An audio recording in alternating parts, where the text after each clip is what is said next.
chào mọi người. Hôm nay mình sẽ hát tặng cho mọi người một bài, đó chính là bài Tiếng Chuông và Ngọn cờ. Mọi người nghe mình hát nhé.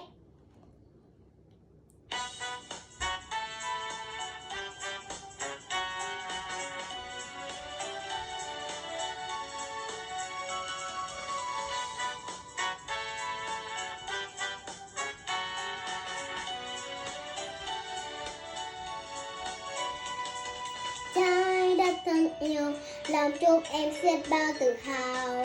Một quả cầu đẹp tươi lung linh giữa trời sao.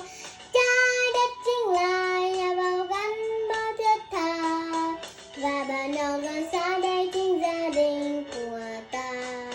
Bong bing bong, hồi chuông ngân vang khắp nơi, trong khúc ca đầy tình yêu thương sáng ngời. Bong bing bong, cờ bay giữa tiếng chuông ngân, hay cất cao lên lá cờ hòa bình. Thế giới quanh em bừng sáng lên muôn sớm bình minh, bàn tay em đưa tôi cho trái đất đẹp xinh. Thế giới muốn hòa bình và chán ghét chiến tranh, cùng hòa chung tiếng hát chung em coi chung niềm tin. Bong bing bong, hồi chuông ngân vang khắp nơi, trong khúc ca đầy tình yêu thương sáng ngời. Bong bing bong, cờ bay giữa tiếng chuông ngân, hãy phất cao lên lá cờ của ta.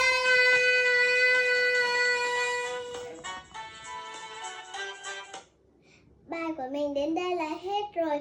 Mọi người nhớ đăng ký kênh Thư Channel cho mình nhé. Bye bye mọi người.